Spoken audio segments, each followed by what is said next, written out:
आवाज एक कदम जागो चाहे ताजो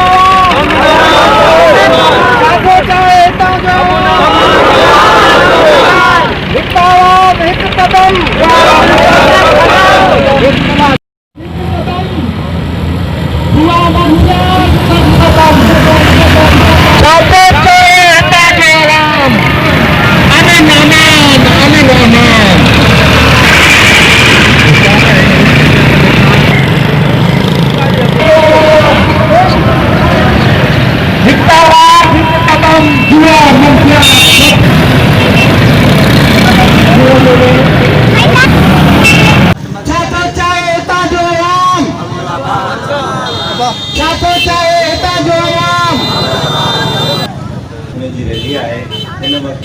मंशात जुआ मुख्तलिफ़ शयुनि जी रोकथाम लाइ तव्हांजी रैली आहे उन हवाले सां थोरो असांखे ब्रीफ कजो। अवामी इतिहाद ताक़त सिजावल चूंडे में अवामी इतिहाद सोशल वर्कर जो प्लेटफॉर्म जोड़ियो है इन प्लेटफॉर्म ते असां एक आवाज़ उथारे रहा हूँ तो पूरे तालके सिजावल चूंडे में जेकी भी जुआ है मंशियात सब खत्म कई वञे। अवामी इतिहाद के तरफा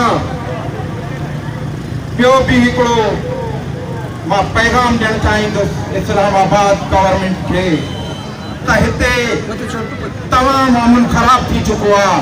कॾहिं अर्ज़ी भुट्टो में प्लेटां चोराइजी थी वञनि, कंहिंजे घर में घिरियो थो वञे, कॾहिं सिजावल मां चोरी थी थिए, कॾहिं बिलड़ी तां चोरी थी थिए त कॾहिं कोट लाल बख्श मां चोरी थी थिए। ऐं असां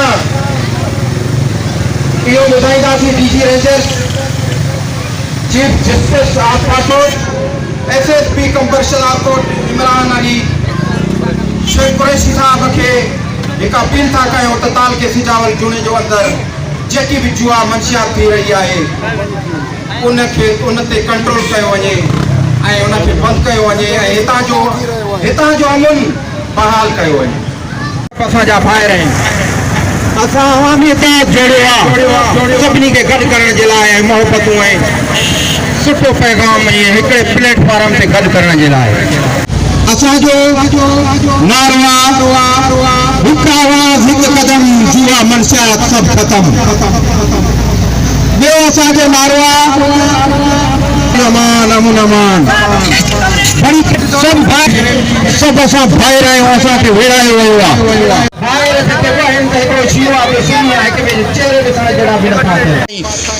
DIG IG RPS सखर ताईं लाड़काणे ताईं उनखे सज़ा ॾियाराईंदासीं त जीअं अॻिना इहो गंदो कमु न करे ऐं असां सां साथ ॾियो। कंहिंसां असांजी का बि दुश्मनी न बुटे सां न सारे सां आहे। चई मूंखे ग़लति कमेंट ॾिनी आहे सोशल मीडिया ते सरफराज़ सारियो, मां उनखे बि दावत ॾियणु थो चाहियां अचु मुंहिंजे गॾु भरिसां बि हक़ जो नारो हण, हक़ वारनि खे कमु करणु ॾियो। जे तव्हांखे ॻाल्हि नथी वणे त चुप करे वियो, असांखे कमु करणु ॾियो। त जुआ मंशियात खे ख़तमु करिणो आहे ऐं तालके अंदरि सभिनी क़ौमुनि खे रलाइणो आहे। एॾी वधी करणी आहे जे असांजे घर दुकान मां चोरी थिए त असां ऐसे छो भराए वठूं, भरे ॾे वञी चोरनि सां पाण ॼाण असांजो कहिड़ो कमु थी। ऐसे छो के त मां चवां जुआ थी हले जे केरु थो हलाए, मां चयो मां ऐसे छो आहियां, पघार मां वठंदो आहियां, तूं वठंदो आहे, तूं मालूमात कर न, तोखां वधीक मूंखे मालूमात आहे, पघार तूं थो वठे। मां सोशल मीडिया वारे खे इहा ख़बर आहे त हिते अर्ज़ी भुट्टे में केरु जुआ थो हलाए, सिजावल में केरु थो हलाए, कोट लाल बख्श में केरु थो हलाए, तूं ऐसे छो आहे, हथ जो आहे ऐसे छो आहे, तोखे का ख़बर न आहे त जुआ काथे थी हलाए। तूं मिठिया वारा आहिनि, तुंहिंजा यार आहिनि, तोखे एड ॾियनि था, तोखे भॻो ॾियनि था। हिन प्लेटफॉर्म तो सच चवंदासीं, फिर हलियो वञे त हलियो वञे, ॿधी कयो, घर घर खां निकिरो, मोहबतूं फैलायो, जे नफ़रत कयो त सिवाइ नशे खां कयो, जेको अमन ख़राब करे थो उन खां नफ़रत कयो। बाक़ी पाण में थोरी थोरी चांहि जे कोप ते पकोड़नि ते न विड़ो। सिंधियो होशियार थियो, ज़हन में कुझु ॻाल्हि सोचियो, तव्हां कमज़ोर आहियो, छाजे करे रुगो चुप आहियो, आवाज़ नथा उथारियो।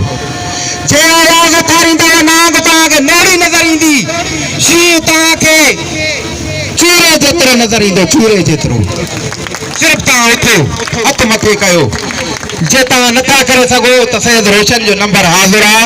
मां त मरण जे लाइ तयारु आहियां, पर लानत जो तोक अलाए कंहिं ते अलाह विझंदो। जे जुआ मंशियात ख़तम न कई वई ऐं अमन अमान बहाल न कयो वियो त हितां जी इंतिज़ामिया ख़िलाफ़ घर खां माण्हू निकिरंदो। इंशाअल्लाह आवाम जागी चुको आहे। हिते न चोरी करणु ॾींदासीं, न कंहिंखे ग़लति कमु करणु ॾींदासीं। सभु भाउ रखियो गॾु थियो। असांजे प्लेटफॉर्म ते जॾहिं बि अचो पाण में नफ़रत विसारे करे अचो। ऐं शिया आहिनि, सुन्नी आहिनि, देवबंदी आहिनि या बरेलवी आहिनि, सभु असां भाइर आहियूं। असांखे विरायो वियो आहे काम हिकिड़े प्लेटफॉर्म ते गॾु करण जे लाइ। बाक़ी जेकी बि क़ौम कहिड़ो बि केॾो बाअसर हूंदो हुनजे ख़िलाफ़ बीहंदासीं। जे मंशियात हलाईंदो असां हुनखां नफ़रत कंदासीं ऐं हुनखे अॻिते सोशल मीडिया ते बि ख़्वार कंदासीं, त सैटेलाइट चैनलनि ते बि ख़्वार कंदासीं ऐं प्रिंट मीडिया ते बि हुनखे ख़्वार कंदासीं। असांजो नारो आहे हिकु आवाज़ हिकु कदम, जुआ मंशियात सभु ख़तम। ॿियो असांजो नारो आहे छा थो चाहे हितां जो